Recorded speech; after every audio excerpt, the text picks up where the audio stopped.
नमस्कार मित्रांनो, मराठी स्पर्धा जगती या चॅनलवर आपले पुन्हा एकदा स्वागत। मित्रांनो, संपूर्ण मराठी व्याकरण या सिरीजमधील हा थर्ड पार्ट आहे। या अगोदरच्या फर्स्ट पार्टमध्ये आपण वर्ण विचार हा घटक अभ्यासला। वर्ण विचार यानंतरच्या सेकंड पार्टमध्ये आपण उच्चार स्थानावरून जे वर्णांचे प्रकार पाडण्यात आलेले आहेत, ठीक आहे, वर्णांचे प्रकार जे पाडण्यात आलेले आहेत त्यांची आपण माहिती घेतली। तर आजच्या या थर्ड पार्टमध्ये किंवा या तिसऱ्या भागामध्ये आपण संधी हा घटक अभ्यासत आहोत, ठीक आहे। मित्रांनो, तुम्हाला जर ही लेक्चर सीरीज आवडत असेल तर नक्की लाईक अवश्य करा, कारण तुमच्या एक लाईकने आम्हाला बराच फरक पडतो, ठीक आहे। आणि जमल्यास इतरांना सुद्धा शेअर करा। मित्रांनो, आजच्या या भागामध्ये आपण संधी हा घटक अभ्यासत आहोत। संधी म्हणजे जोडणे किंवा एकत्र करणे। संधी म्हणजे जोडणे किंवा एकत्र करणे। मग ही संधी होते कशी? तर ही संधी दोन शब्दांची होत असते, ठीक आहे। दोन शब्द एकत्र येऊन एक नवीन जोडशब्द तयार होतो। तर अशा प्रकारे ही संधी होत असते।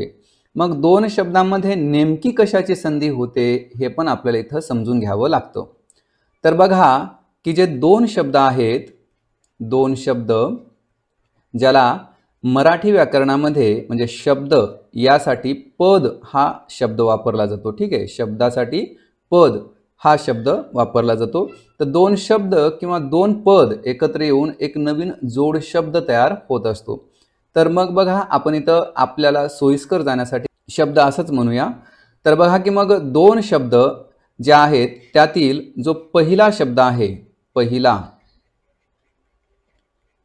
पहिला शब्द आणि दुसरा शब्द,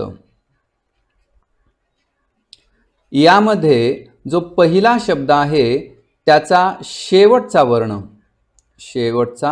वर्ण आणि जो दुसरा शब्द आहे त्याचा पहिला वर्ण, हे दोन्ही एकत्र येतात आणि संधी होते, ठीक आहे। हे दोन्ही एकत्र येऊन काय होत असते? संधी होत असते आणि एक नवीन जोड शब्द आपल्याला मिळतो। काय मिळतो? एक नवीन जोड शब्द आपल्याला मिळतो। तर याचं एक उदाहरण घेऊया। बघा, प्रत्येक हा शब्द आहे। प्रत्येक शब्द दोन शब्दांचा मिश्रण आहे, ठीक आहे। दोन शब्दांनी मिळून बनलेला हा प्रत्येक शब्द आहे। तर यातील जे दोन शब्द आहेत ते आहेत प्रति आणि एक। यातील जो प्रति शब्द आहे त्यातील शेवटचा वर्ण आहे ई, लघु ई, कारण इथे पहिली वेलांटी आहे। आणि यातील पहिला वर्ण कोणता आहे? ए, ठीक आहे। तर याचा शेवटचा वर्ण ई आणि या दुसऱ्या शब्दाचा पहिला वर्ण ए यांची काय झालेली आहे? तर संधी होऊन य मिळतं आपल्याला। काय मिळतं? य। तर आपण ज्यावेळेस या प्रति एक ला एकत्र करू या ई आणि ए यांच्या बेरजेने, म्हणजे की ई आणि ए च्या जागी आता आपल्याला काय ठेवायचं आहे? य। तर अशा पद्धतीने आपल्याला काय मिळतं की प्र प्लस त प्लस य प्लस ए प्लस क बरोबर काय मिळतं आपल्याला? प्रत्येक हा शब्द मिळतो। प्रत्येक हा नवीन जोड शब्द मिळतो। तर अशा पद्धतीने ही काय होत असते? संधी होत असते। तर संधीचे जे काही प्रकार आहेत किंवा जे काही नियम मराठीमध्ये रूढ झालेले आहेत ते आपल्याला एक एक करून अभ्यासायचे आहेत। मित्रांनो, आपण येथे सजातीय स्वरसंधीपासून सुरुवात करूया। सजातीय स्वरसंधी याची सुरुवात ही आपण पहिल्या जोडीपासून म्हणजे अ आणि आ पासून करत आहोत। यातील पहिला जो प्रकार आहे तो आहे अ प्लस अ यांच्या बेरजेतून किंवा यांच्या मिश्रणातून जो नवीन स्वर आपल्याला मिळतो तो म्हणजे आ, ठीक आहे। काय मिळतो? आ। याचं उदाहरण आपण घेऊया। सूर्यास्त हा शब्द, सूर्यास्त, ठीक आहे। हा शब्द दोन शब्दांचे मिश्रण आहे किंवा मिलन आहे. तर ते कोणते आहेत तर बघा, सूर्य आणि अस्त हे दोन शब्द एकत्र येऊन सूर्यास्त हा शब्द तयार झालेला आहे. तर यामध्ये सूर्य या शब्दाचा शेवटचा वर्ण आहे अ आणि अस्त या शब्दाचा पहिला वर्ण आहे अ. आणि यांची जेव्हा बेरीज होते किंवा यांचं ज्यावेळेस मिश्रण होतं त्यावेळेस एक नवीन आपल्याला स्वर मिळतो, तो म्हणजे आ. काय मिळतो? आ. आणि आपल्याला अशा पद्धतीने सूर्य प्लस अस्त बरोबर सूर्यास्त हा शब्द मिळतो. काय मिळतो? सूर्यास्त. म्हणजेच येथे मुद्दा असा आहे की ज्यावेळेस दोन शब्दांची संधी होत असते आणि त्यामधील दोन्ही वर्ण शेवटचा, पहिल्या शब्दाचा शेवटचा वर्ण अ असेल आणि दुसऱ्या शब्दाचा पहिला वर्ण सुद्धा अ असेल, तेव्हा त्यांच्या या दोहोंच्या जाग्यावर या दोन्हीसाठी आ हा स्वर आपल्याला मिळतो किंवा त्यांच्या जाग्यावर हा आ स्वर आपल्याला घ्यावा लागतो. तर हा पहिला नियम झाला. ठीक आहे. तर अ आ या स्वरांच्या संधीचा जो दुसरा प्रकार आहे तो आहे अ प्लस आ. ठीक आहे. अ प्लस आ. तर यांच्या मिश्रणातून या दोहोंसाठी एक नवीन स्वर जो मिळतो तो दीर्घ स्वरच मिळतो, तो म्हणजे काय? आ. ठीक आहे. अ आणि आ जर एकमेकांपुढे येत असतील तर त्या दोहोंसाठी आ हा दीर्घ स्वरच वापरात येतो किंवा उपयोगात येतो. तर याचं उदाहरण बघा की धनादेश हा शब्द आहे. धनादेश हा जो शब्द आहे तो धन आदेश या दोन शब्दांचे मिश्रण आहे. धन मधील अ आणि आदेश मधील आ. धनचा शेवटचा वर्ण अ आणि आदेशचा पहिला वर्ण आ यांच्या मिश्रणातून या दोहोंसाठी एकच आपल्याला वर्ण मिळतो, तो म्हणजे काय आहे? दीर्घ स्वर आ. अशा पद्धतीने धन प्लस आ प्लस देश बरोबर धनादेश हा शब्द आपल्याला इथे मिळतो. अशा प्रकारे इथं अ आणि आ ची संधी होत असते. तर आठवणीत राहू द्या की अ प्लस अ बरोबर आ आणि अ प्लस आ देखील काय होतं? आच होतं. मित्रांनो, अ आणि आ या सजातीय स्वरांसंबंधीचा जो तिसरा नियम आहे संधीचा तो आहे आ प्लस अ. ठीक आहे. तर यांच्या बेरजेतून किंवा हे एकमेकासमोर जेव्हा येतात त्यावेळेस त्या दोहोंसाठी आ हाच दीर्घ स्वर येतो. ठीक आहे. याचं एक उदाहरण बघा. विद्यार्थी हा शब्द इथं आपण घेऊया. विद्यार्थी. ठीक आहे. तर विद्यार्थी हा शब्द दोन शब्दांचा मिळून बनलेला आहे आणि तो म्हणजे विद्या अर्थी. यामध्ये विद्या या शब्दाचा शेवटचा वर्ण आ आहे. ठीक आहे. आणि अर्थीचा पहिला वर्ण अ आहे आणि या दोघांसाठी एकच वर्ण येतो, तो म्हणजे आ. ठीक आहे. तर अशा पद्धतीने शब्द बनतो विद्यार्थी. ठीक आहे. तर हा या सजातीय स्वरांसंबंधीचा तिसरा नियम आहे. जर आपण या शब्दाची जर फोड केली तर बघा की वी प्लस द प्लस य प्लस आ प्लस शेवटचं रथी. ठीक आहे. तर ही अशा पद्धतीने फोड होते.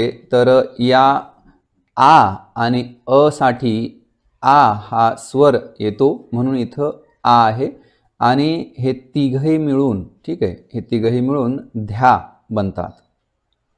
तर या सजातीय स्वरसंधीचा यानंतरचा जो चौथा नियम आहे तो म्हणजे की आ प्लस आ या दोहोंसाठी आपल्याला आ हाच दीर्घ स्वर मिळतो. याचं उदाहरण बघा की राजाज्ञा. राजाज्ञा या शब्दात दोन शब्द आहेत, ते म्हणजे राजा आज्ञा.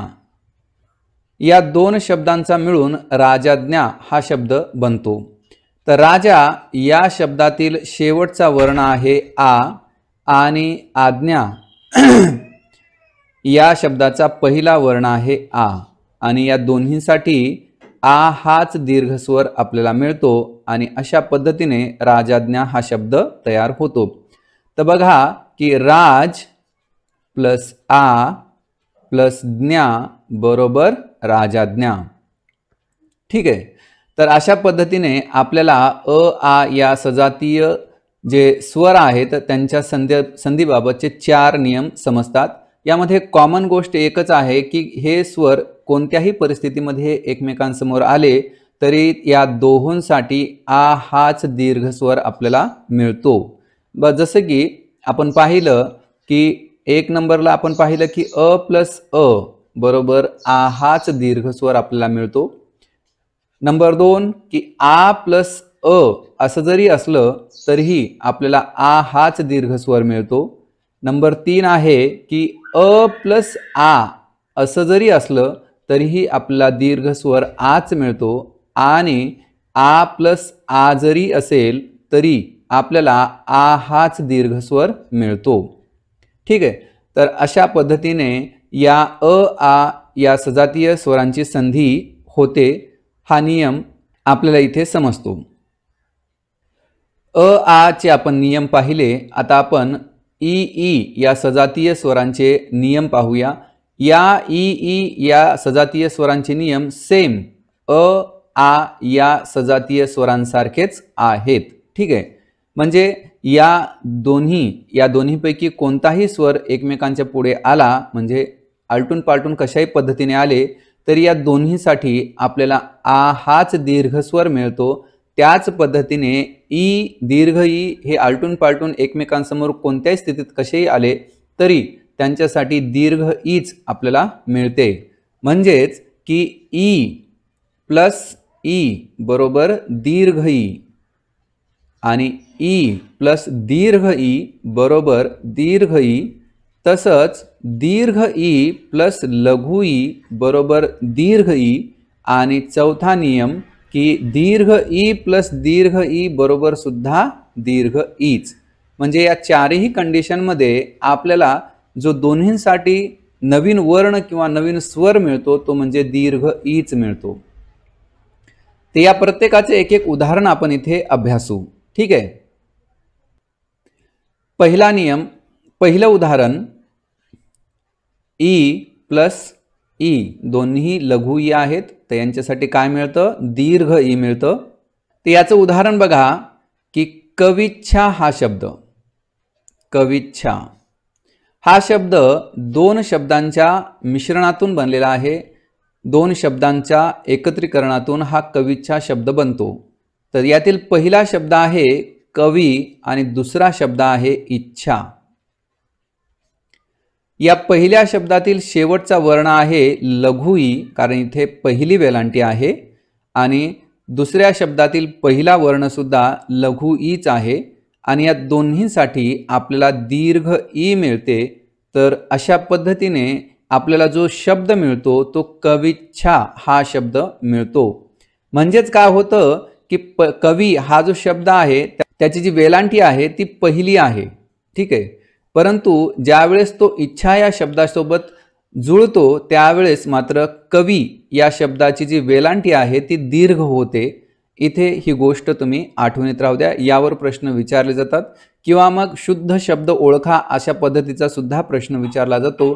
तेव्हा आपल्याला हे नियम चांगले आठवणीत ठेवणं गरजेचं ठरतं। म्हणून प्रत्येक गोष्ट बारकाईने समजून घेणं खूप महत्त्वाचं आहे। या संबंधीचा जो दुसरा नियम आहे तो म्हणजे की ई प्लस दीर्घ ई बरोबर दीर्घ ई। तर या संबंधीचं उदाहरण बघा, परीक्षा हा शब्द, परीक्षा हा शब्द 2 शब्दांपासून बनलेला आहे, परी प्लस इक्षा। ठीक आहे, परी प्लस इक्षा या 2 शब्दांपासून परीक्षा हा शब्द बनतो। तर या परी मधील जी पहिली वेलांटी आहे ती म्हणजे की लघु ई ची आहे आणि दुसऱ्या शब्दातील जो पहिला वर्ण आहे तो कोणता आहे, दीर्घ ई आहे. या दोन्हींसाठी कोणता वर्ण आपल्याला मिळतो, दीर्घ ई मिळतो. आणि अशा पद्धतीने या दोन्हींच्या एकत्रीकरणातून एक नवीन शब्द मिळतो, तो म्हणजे की परीक्षा.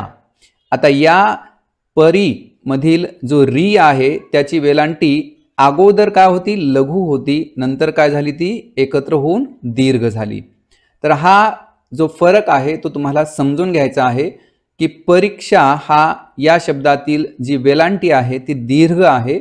जसं की मी या अगोदरच सांगितलं तुम्हाला की परीक्षेमध्ये अशुद्ध शब्द ओळखा किंवा चुकीचा शब्द ओळखा अशा पद्धतीचे प्रश्न विचारले जातात. आपल्याला ते इझी वाटतात, ठीक आहे, ते इझी वाटतात परंतु ते इझी नसतात किंवा आपल्या दुर्लक्षामुळे आपण सोप्या प्रश्नांची उत्तरं देण्यामध्ये चुकतो, ठीक आहे. म्हणून प्रत्येक गोष्ट ही तुम्ही बारकाईने समजून घेण्याचा प्रयत्न करा, समजून घ्या.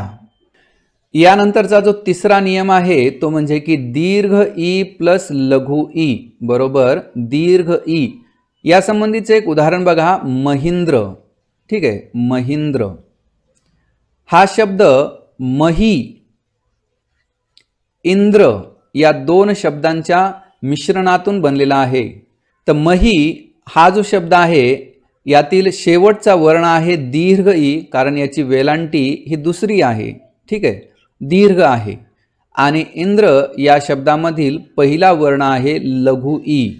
या दोन्हींसाठी आपल्याला दीर्घ ईच मिळते आणि आपल्याला शब्द मिळतो महेंद्र. तर यामध्ये या दोन्हींच्या एकत्रीकरणातून नेमकं घडलं काय, तर इथे जी लघु ई आहे तिचा लोप झालेला आहे आणि या दोन्हींसाठी दीर्घ ईच आपल्याला इथं मिळालेला आहे. तर अशा पद्धतीने मही इंद्र या दोन्हींच्या एकत्रीकरणातून महेंद्र हा शब्द आपल्याला मिळतो. म्हणजेच काय, तर दीर्घ ई प्लस लघु ई बरोबर दीर्घ ई. यानंतरचा जो चौथा नियम आहे तो आहे दीर्घ ई प्लस दीर्घ ई बरोबर दीर्घ ई. या संबंधीचं उदाहरण बघा. या संबंधीचं उदाहरण आपण घेऊया रजनीश. रजनीश, रजनीश हा शब्द रजनी प्लस ईश या दोन शब्दांपासून बनलेला आहे. रजनी या शब्दातील शेवटचा वर्ण दीर्घ ई आहे आणि ईश या शब्दातील पहिला वर्ण सुद्धा दीर्घ ईच आहे.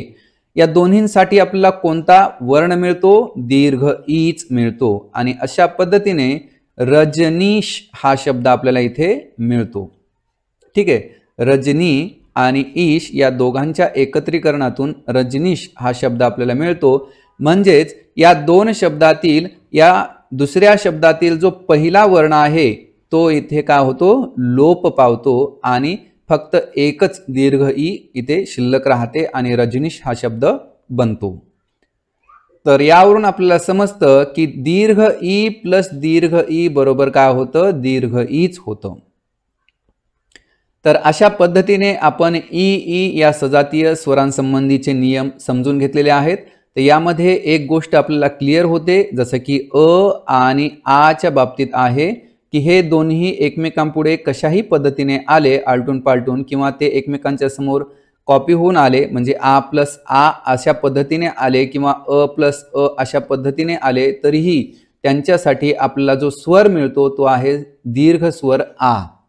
तसंच ई ईच्या बाबतीत सुद्धा आहे. ई प्लस ई दीर्घ ई असो किंवा मग ई प्लस ई कॉमन असो म्हणजे एकसारखे असो किंवा मग दीर्घ ई प्लस लघु ई असो किंवा दीर्घ ई प्लस दीर्घ ई असो, या सर्वांसाठी एकच स्वर आपल्याला मिळतो, तो म्हणजे की दीर्घ ई. म्हणजे सजातीय स्वरांच्या बाबतचा एक नियम आपल्याला इथं समजून येतो की सजातीय स्वरांमध्ये जेव्हा संधी होत असते त्यावेळेस त्यांच्यासाठी दीर्घ स्वर आ, दीर्घ स्वर ई, तसंच ऊच्या बाबतीत आपल्याला म्हणता येईल की दीर्घ ऊ मिळतो, ठीक आहे. आता आपण ऊ ऊ या सजातीय स्वरांच्या बाबतचे नियम अभ्यासू. या संबंधीची माहिती आपण या अगोदरच काही क्षणापूर्वी घेतली, परंतु याचे उदाहरण आपण समजून घेऊया म्हणजे आपल्याला ते जास्त क्लिअर होईल. तर बघा या संबंधीचा जो पहिला नियम आहे तो म्हणजे की उ प्लस उ बरोबर दीर्घ उ, दोन लघु उ मिळून दीर्घ उ बनतात. तर या संबंधीचं उदाहरण बघा, गुरुपदेश. ठीक आहे, गुरुपदेश हा शब्द, यामध्ये दोन शब्द सामील आहेत. ते म्हणजे की गुरु यामध्ये हा जो रू आहे याचा जो उकार आहे तो लघु आहे. ठीक आहे, आणि उपदेश हा दुसरा शब्द. तर या पहिल्या शब्दातील जो शेवटचा वर्ण आहे तो आहे लघु उ आणि उपदेश मध्ये सुद्धा पहिला वर्ण कोणता आहे? लघु उ. या दोन्हींसाठी आपल्याला कोणता उ मिळतो? दीर्घ उ मिळतो, दीर्घ स्वर मिळतो आणि शब्द बनतो गुरु उपदेश. ठीक आहे, गुरु उपदेश. तर ज्यावेळेस आपल्याला शब्द हा टाईप करून मिळालेला असतो किंवा प्रिंट करून मिळालेला असतो त्यावेळेस गुरु हा शब्द दोन पद्धतीने लिहिलेला दिसू शकतो तुम्हाला. म्हणजे जर सिंगल गुरु हा शब्द लिहिला असेल तर तो कसा असेल आणि गुरुपदेश हा जो शब्द आहे तो लिहिलेला असेल तर कसा असेल. तर बघा की गुरु हा शब्द असेल तर फक्त तो असा लिहिला जातो आणि गुरुपदेश मध्ये हा रू असा लिहिला जातो. ठीक आहे, हा दोन्हीतला उकाराचा फरक आहे. असा जर लिहिलेला असेल म्हणजे हा गोल करून जर लिहिलेला नसेल तर समजायचं की त्याचा जो उकार आहे तो लघु आहे आणि जर अशा पद्धतीने लिहिलेला असेल तर त्याचा उकार हा दीर्घ आहे असं आपण इथं समजून घ्यायचं. या सजातीय स्वरांबाबतचा जो दुसरा नियम आहे तो म्हणजे की लघु उ प्लस दीर्घ उ बरोबर दीर्घ उ. या संबंधीचं उदाहरण बघा, लघुर्मी. लघुर्मी हा शब्द लघु प्लस उर्मी या दोन शब्दांपासून बनलेला आहे. तर लघु मधील जो शेवटचा वर्ण आहे तो कोणता आहे? लघु उ. आणि उर्मी या शब्दातील पहिला वर्ण कोणता आहे? दीर्घ उ. या दोन्हींसाठी कोणता वर्ण आपल्याला मिळतो? दीर्घ उ मिळतो. काय मिळतो? दीर्घ उ मिळतो. आणि शब्द बनतो लघुर्मी. काय बनतो? लघुर्मी. तर यामधील जो घुचा उकार आहे तो लघु होता, तो आता कसा झालेला आहे? दीर्घ झालेला आहे. मित्रांनो, हा जो लघुर्मी शब्द आहे जो लिहिलेला आहे तो संस्कृत नियमाप्रमाणे लिहिलेला आहे. कसा? संस्कृत नियमाप्रमाणे लिहिलेला आहे.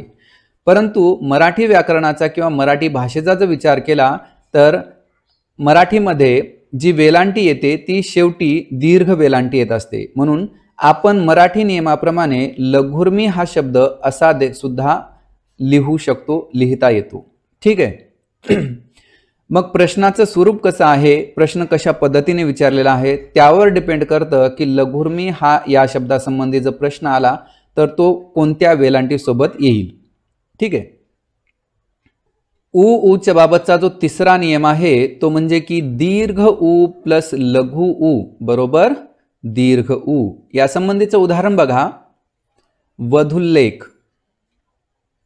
वधुल्लेख हा जो शब्द आहे तो दोन शब्दांच्या मिलनातून किंवा दोन शब्दांपासून बनलेला आहे. तो म्हणजे की वधू आणि उल्लेख. पहिल्या शब्दाचा शेवटचा वर्ण काय आहे? दीर्घ उ. दुसऱ्या शब्दाचा पहिला वर्ण काय आहे? लघु उ.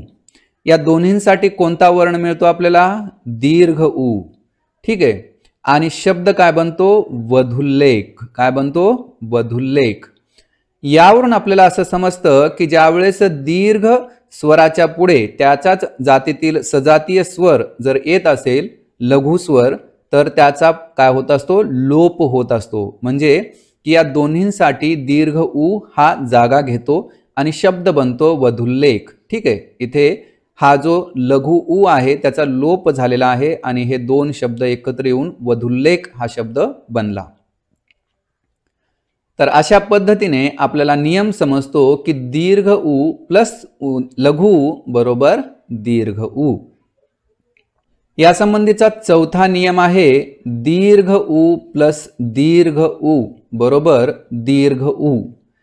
या संबंधीचं उदाहरण पाहूया.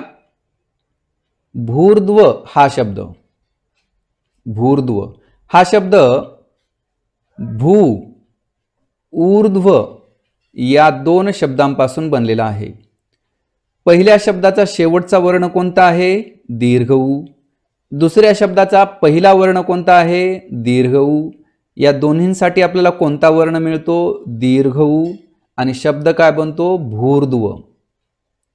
म्हणजे येथे या दोन्हीपैकी एकाचा काय झालेला आहे? लोप झालेला आहे. म्हणजेच ऊर्ध्व या शब्दातील जो दीर्घ ऊ आहे तो इथे लोप पावलेला आहे आणि भू आणि ऊर्ध्व मधील जो हा शेवटचा अक्षर आहे किंवा शेवटचे जे अक्षर आहे ते एकत्रित येऊन काय होतो? भूर्ध्व हा शब्द बनतो. तर मित्रांनो, अशा पद्धतीने आपण संधी या भागातील जे सजातीय स्वर आहेत, सजातीय स्वर यांची संधी अभ्यासली. ठीक आहे. तर इथे आपल्याला समजलं की अ, आ, ई आणि ऊ या तीन सजातीय स्वरांच्या बाबतचे नियम आणि जवळपास यांचे नियम कसे आहेत? कॉमन आहेत. कसे आहेत? कॉमन आहेत, सारखे आहेत. ठीक आहे. बाकीचे जे सजातीय स्वर आहेत ए, आई आणि ओ, औ यांच्या बाबत अशा पद्धतीचे नियम नाही आहेत किंवा अशा पद्धतीची संधी मराठीमध्ये, मराठी शब्दांमध्ये नाही. आजच्या या भागामध्ये एवढंच. जाता जाता एवढंच म्हणेल की जर तुम्हाला या संबंधीचे सर्व लेक्चर्स अभ्यासायचे आहेत, ऐकायचे आहेत, समजून घ्यायचे आहेत तर डिस्क्रिप्शन बॉक्समध्ये प्लेलिस्ट देण्यात आलेली आहे. तुम्ही त्याचा वापर करा.